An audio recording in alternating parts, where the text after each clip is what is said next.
रे जो दुसऱ्या दिवशी दुसरा रंग रूप सावळे गोरस रंग जसा झळकतो आरशाचा भिंगा जो बाळा जो जो रे जो जसा झळकतो आरशाचा भिंगा जो बाळा जो जो रे जो जसा झळकतो आरशाचा भिंगा जो बाळा जो जो रे जो तिसऱ्या दिवशी आनंद मोठा सीता सावित्री बायांनो उठा खारीक खोबरं साखर वाटा जो बाळा जो जो रे जो खारीक खोबरं साखर वाटा जो बाळा जो जो रे जो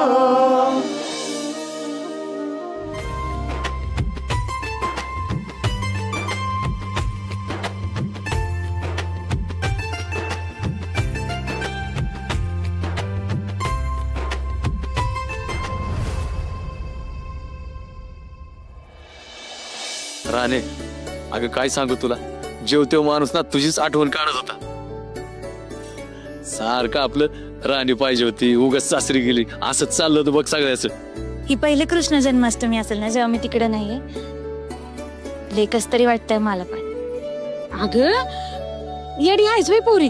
हा आता कस तरी वाटून नाही घ्यायचं मनाला. हे बघ, सासरचं समजा सण चांगलं हसून खेळून साजरं करायचं. आता तिथं बी सगळी तुझ्याकडेच डोळे लावून बसणार ना बाय. आणि वगैरे नाही तुम्ही केला का साजरा किसन देवाचा जन्म? सुरके, अगं तिच्या घरी तर उत्सवच असेल, हाय का नाही ग राणे?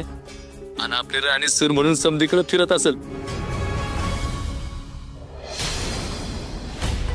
वहिनी राणी राणी काय त्याला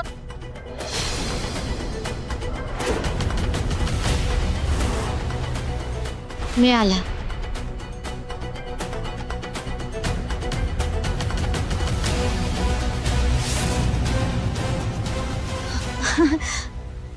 हो बुवा, लई भारी झाला इथे उत्सव.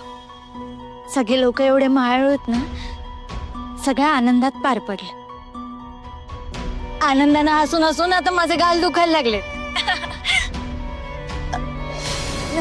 चला चला आता लय उशीर झालाय. तुम्ही दोघ जण झोपा.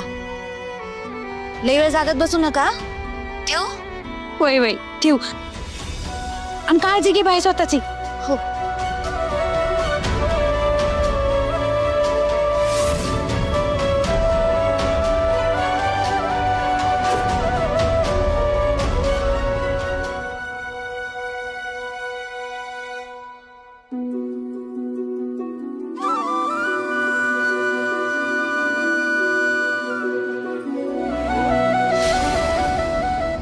अरे देवा, काय आहे तुझ्या मनात? इकडे आले तेव्हापासून स्वतःला सांगते की तू माझ्या पाठीशी आहेस, पण तू माझ्या पाठीशी असताना सुद्धा सगळं वंगळच का होतंय माझ्या बरोबर?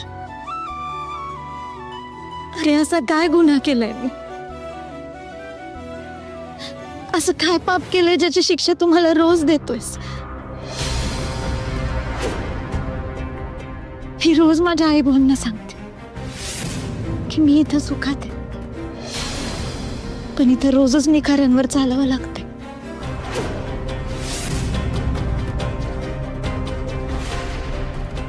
ही कृष्णाची मूर्ती तुझ्या ओटीत योगायोगाने आली आहे, म्हणून जास्त खुश होऊ नकोस.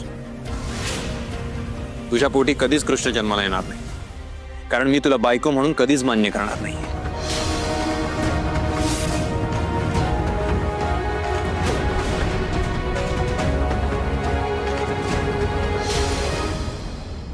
का मान्य करू?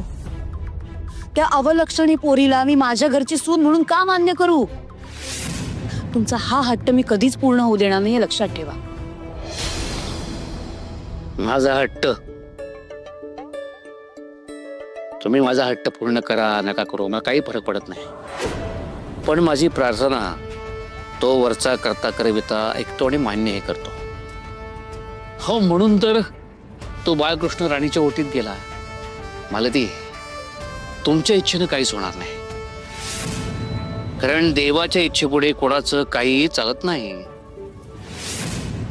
गैरसमजत जगताय. निव्वळ गोड गैरसमजात जगताय तुम्ही. हे जे सगळं घडतंय हे देवाच्या इच्छेने नाही, तुमच्या त्या अवदसेच्या हातून घडतंय. बास झाला. तिला दोष देणं बंद करा. जे तुम्ही घडवण्याचा प्रयत्न केलात ना, निदान त्याची जबाबदारी तरी स्वीकारा. म्हणजे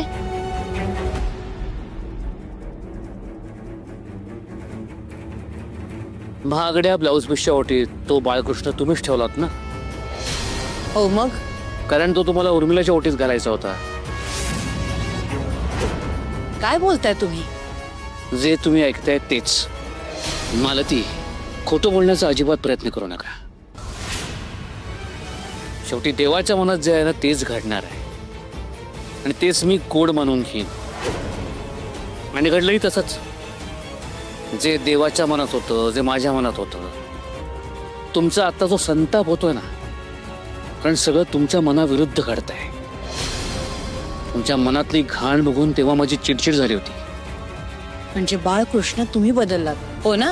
शी, हे असले अदला बदलीचे प्रकार मला शोभत नाहीत, आणि त्याची मला गरजही नाही. देवाची लीला आहे. देवावर माझा नितांत विश्वास आणि श्रद्धा आहे. आपण असं म्हणूया की बाळकृष्णाची लीला आहे. अहो, म्हणून तर तो बाळकृष्ण राणीच्या ओटीत गेला, आणि ती त्याच योग्यतेची आहे. मला माहित नाही तुम्हाला कधी जमणार आहे, पण कधी जमलंच तर विचार करा. राणीला लवकर सून म्हणून स्वीकारा. वेळ लागलाय मला? तुला माझी बायको म्हणून स्वीकारायला वेळ लागलाय का मला? मी तुझ्याशी लग्न का केलंय, माझं इंटेन्शन तुला माहित असून सुद्धा तू ही अपेक्षा करतेस. वेळीच या स्वप्नाळू जगातून बाहेर ये, नाहीतर तुझं काही खरं नाही.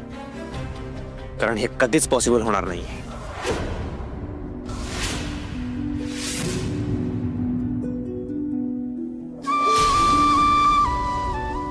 सर, तसं तर आपलं लग्न होणं पण कधी पॉसिबलच नव्हतं. तुमच्यासारखा रागराग करणारा माणूस माझ्याशी लग्न करेल हे शक्य होतं का कधी? मी या घरची सून होईल असा विचार सुद्धा माझ्या मनाला कधी शिवला नव्हता. आणि तुमच्या मनाला शिवल याचा तर काही संबंधच येत नाही ना. जे त्यावेळी शक्य नव्हतं ते आता सगळं घडलंय ना. यापुढे तर लई काही काही घडू शकतं सर. म्हणजे तुला असं वाटतं की हे सगळं व्हावं? मला काहीच वाटत नाहीये सर. माझ्या ध्यानी म्हणी नसताना यो बाळकृष्ण माझ्या ओट्यात पडला हे मी माझं भाग्य समजते. माणूस म्हणून आपण जग बदलायला जातो, पण ज्याने हे जग निर्माण केलंय त्याला त्याच्या त्याच्या पद्धतीने चालू द्यायचं ना. आपण कशाला नको तो हट्ट करायचा. त्यामुळे मी पण आता कुठला हट्ट करणार नाही.